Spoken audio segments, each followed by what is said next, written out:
Hi guys, welcome back to the channel. I'm Van Orn and this is another Dragonheir Silence God video. We had today the leak, if you want. It's not really a leak, of 17 champion for season 4. And I'm sure you saw the videos all over internet, all over YouTube today. Every content creator has been rushing to get the videos out. I'm a bit late to the party as usual because I've been working all day, but I finally have time to sit down here and maybe I can add something to the conversation because I believe there are information that we can extrapolate from the graphics and understands maybe where the game is going, what is the direction that the developers are choosing in the form of the champion that they're bringing to season 4. We can try to understand maybe what these champions are going to be able to bring for the different affinity and maybe something else. So 17 champions have been kind of discovered in the marketing materials on Facebook, which is accessible to everyone. I didn't know you can find the advertising on Facebook, but they are there, and then if you know where to look, you can find all the videos that the company use for advertising of the game now and in the future if they have already uploaded in those folders. So between everything that was there were 17 sneak peeks of champions, 10-second videos that basically were showing some of the champions for season 4. And obviously the community find these things and bring them up, and I don't know if the developer wanted us to find them, but we did, and it's public domain, so we can talk about them without any troubles. These 17 champions are, for the majority, legendary, 12 of them, and 5 of them are going to be epics or rare. We don't know, but they don't have the inspiration, the ascension, whatever you call when you pull a dupe legendary and you want to ascend them. They don't have that logo, and so they are going to be rare and epics for sure. This is good news because, well, first of all, 17 champions in total represent probably half of the pool of the new champion that we're going to have in season 4. If they keep the same quantity we had, or roughly the same quantity we had for season 2 and season 3. And season 2 we had 31 new champions with the addition of 3 new school of damage, and in season 3 we had 30 new champions with addition of other 3 school of damage. Of those 31 and 32 champions, 2 were from Famiander and Pillar of Trials in both seasons. We had Lyko and Gum in season 1. We had the Poison Dwarf Goblin actually, and Kurza in season 2, which was really good champion Kurza. But even Lyko Gum turns out being much more useful than we thought in season 1. And in season 3 we have Bienvenue and Vex for Necrosis again, so 2 Necrosis, 1 Lightning, 1 Poison, 1 Fire, and 1 Radiance. Ice is still missing from the champions from Fae and Pillar. Maybe this season is going to be the season. We don't know yet. I doubt that the champion we've seen in this sneak peek is going to be one of those because it's DPS from the Ice Blast. So I don't think they're going to put an Ice Blast champion in Fae or Pillar. It's going to be a support of sort or a tank or something like that. So we might not have the graphics yet.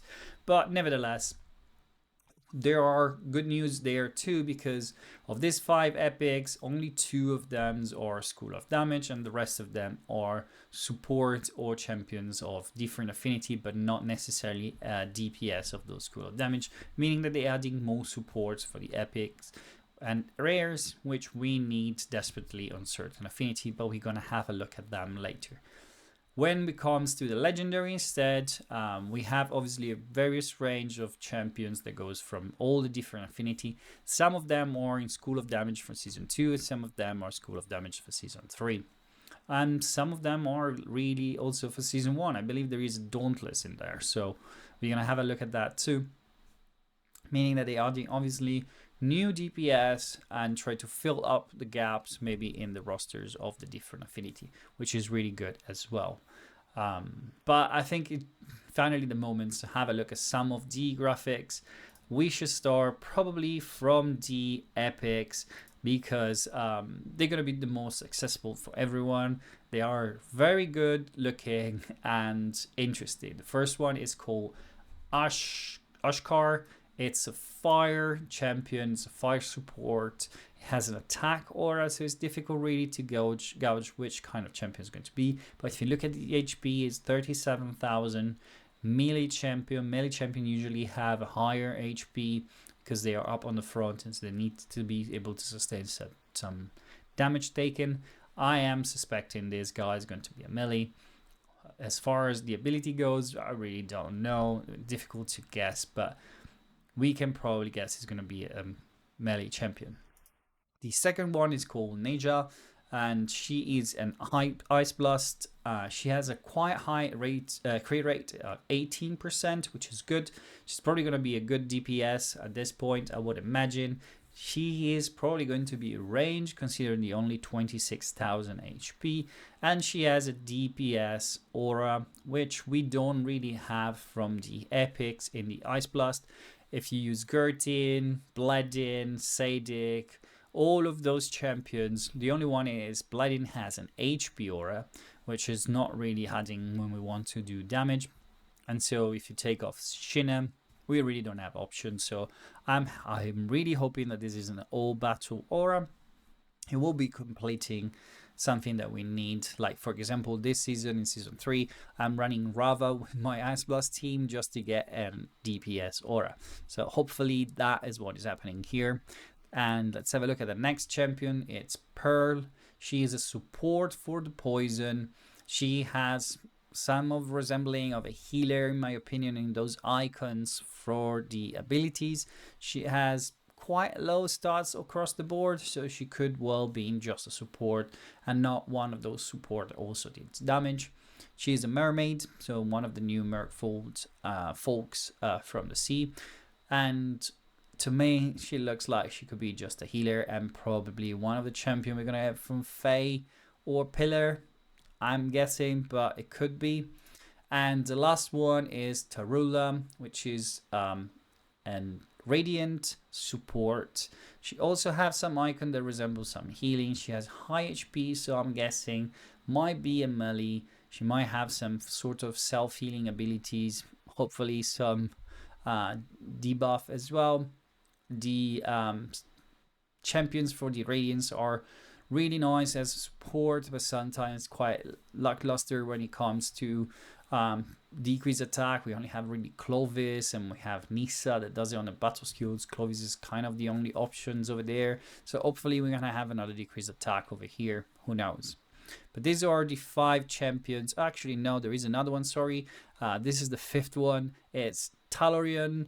Talorian is a Dauntless champion, again probably epic or rare, we don't know.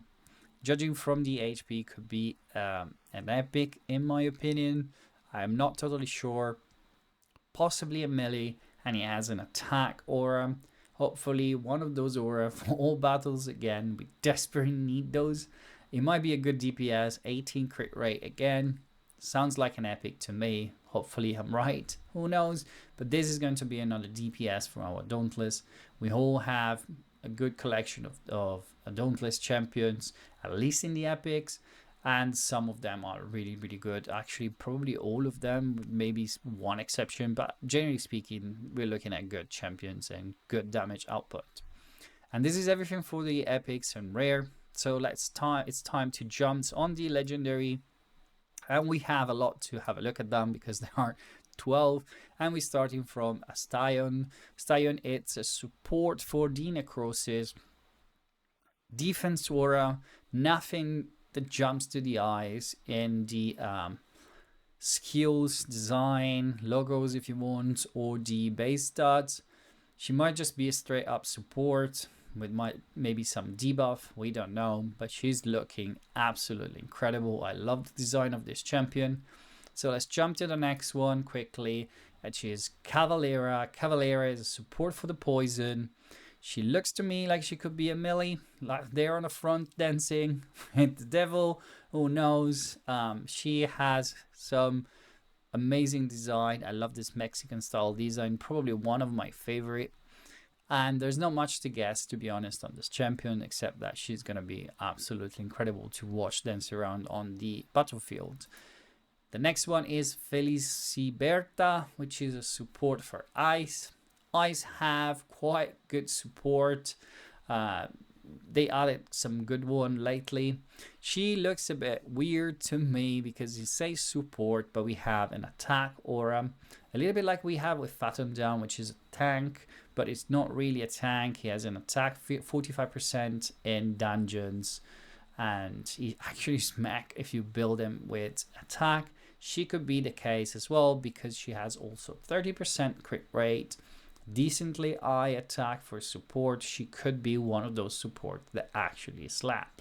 So hopefully we have a good DPS again here with some ability that can be used and integrated in our comp. So covering those kind of mixed roles of supporting the team, bringing something to the fight, but also adding to our damage in the fight. The next champion up is Halramar, and it's our first big cat of the night, I guess. Unless I've missed something. No, there was already another one probably in the epics. Halramar, it's a support again for poison. It's the second support for poison. I started to think that they're kind of characterizing the affinity because poison have amazing support already. I don't think they needed this. They probably needed more DPS, but maybe it's in the champions we've not seen so far. I really hope that they're going to add something else because kind of difficult to use poison if you don't have the exclusive. The rest of the poison Legos put up a lot of poison, but if you don't have someone that could kind of utilize that poison, it's very difficult to use. He has some flash in his hand and a raven. The icons are also resembling some ravens, so it might be doing something like glow, sending the raven to do stuff. So it might be a range champion. It looks obviously amazing, and the theme of the desert might be starting to see throughout the design of these champions. I think we're going to have this kind of South Asian, Middle East theme in the design, and I really like it, to be honest. The next champion is again another big cat, which is Mashtur.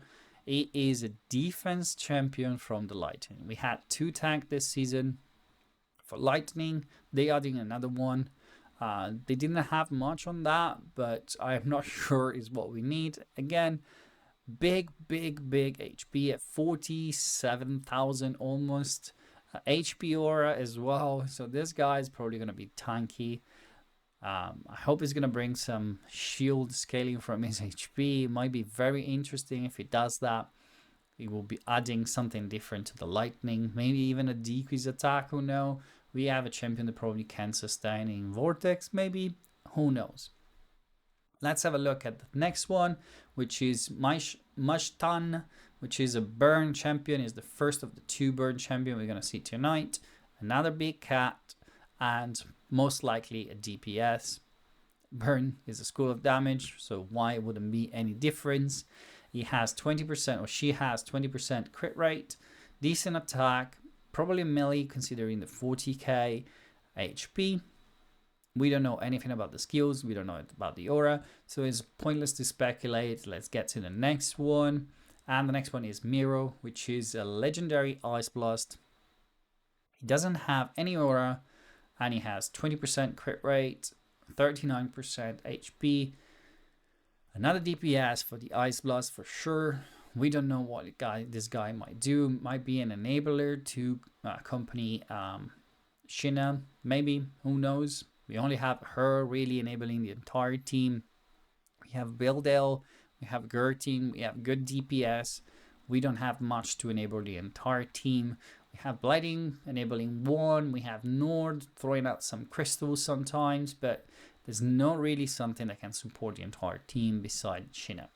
Maybe it's what we're getting here. Who knows? I like the design. It's very kind of weird and off considering the rest of the champion. Maybe or the glasses they are being throwing me off. But the guy looks really nice. The next one up is a Thunderbolt. Thunderbolt is a season 2 school of damage. That kind of weird because it's really good. Perkunte is an amazing DPS, but needs a lot of targets, and it needs really a good enabler that is not really there at the moment. We have Shanakten, which work only on large spread out champions. We have Nissa or Nissa, which work when there is a lot of electrocutes engaging, so we don't really end up using it. There's no much places for AoE DPS. I've been using Perkunta in Goblin with the builds with high accuracy and the slingshot, just to place himself with his battle skills, the electrocution, build up a little bit of damage, and then slapping with the ultimate. Hopefully this champion is going to be an enabler. Might be an enabler considering the low crit rate, or it could be a DPS that does derivative damage considering the Enlightenment aura. One of the two, most likely. I'm suspecting is going to just be an enabler, doing some damage from the electrocutions with derivative damage, a little bit like Nissa does. Hopefully we'll do a better job. Who knows? Let's go for the next one, which is Pikestone, which is a crazy design. I love it. This sort of Chevalier, skeleton Chevalier on a dead horse. I love it. Absolutely amazing. Burn champion. So we have 2 burn legendaries adding on the 3 existing one. The 3 existing legendary are quite good. All 3 of them. Obviously, Ascetius is kind of the only DPS and the legendary. We have though Arachis, which is a great DPS in the epics. And the other 2 legendary is more kind of enabler, bringing up some support buff, placing the burn. One of them can actually kind of do some damage, but not Carve. Carve is more just an enabler. This guy as Enlightenment Aura, burn scales also from derivative damage and splash damage on the surroundings. So hopefully, again, a little bit of AoE, a little bit of AoE needed content will be nice. We're gonna find out if we have it soon, maybe. But the design look amazing, and the champions is probably gonna be a good DPS or an enabler. The next one is Perseus, which is a necrosis support with a high HP at 40,000 and HP aura. I honestly have no clue about what this guy does.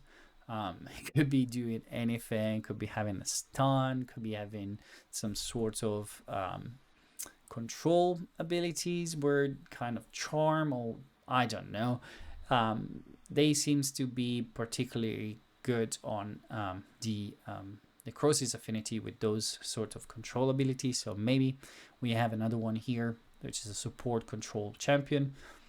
Hope to see what this guy is going to do. It reminds me a lot of the Demigorgon from Stranger Things, and kind of in line with Dungeons and Dragons. So let's go for the next one, and it's going to be the last one for today, which is Shala. She is a DPS for sure for the Radiant Aura, which is a Season 3 archetype of School of Damage. We have only really one DPS in the School of Damage, which is the exclusive legendary. All the rest of the legendaries are kind of either enabler or very underwhelming. The epics are doing some damage, but they're not really so usable for end game content. So hopefully she's not the only one that could be added into the aura. We might have some epics on the line, hopefully. But when we look at this champion, beside the amazing design, we have a sort of a bouncing image on the ultimate. So maybe she's going to be able to do single target bouncing a few times on the enemy. And she has an attack aura, bringing even more damage in certain cases, maybe if not all of them. And she has a 30% crit rate, which is probably one of the highest I've seen in this game so far. So it's going to be making her massively easier to build. And that is everything. And again, I'm wrong. There are more champions. There is Ether, which is another support for the Radiant, as an DPS aura. So it might support your attack as well. The icons are not really giving anything away, and the stats neither. So we don't know what this guy can do. But it's going to be another support for the Radiant, which has already probably the best cast of support. So let's see what he adds to our roster, if he brings anything new. They've done a good job for Season 3, to be honest, with adding champions like Cineril and Victor, which were incredible. If you pull them, you know how good they are. Victor usable everywhere pretty much, in every kind of content. Scenario also supporting your team amazingly throughout the entire game. So hopefully some of the champions are similar to those. There's not much more really to say. I hope it's been a good overview for you guys, and until we get good news for season 4, until we're gonna know what the rollouts of the new change to season 1, until we're gonna have something to talk about, this is everything for tonight, and I hope I see you soon, and until then, have fun.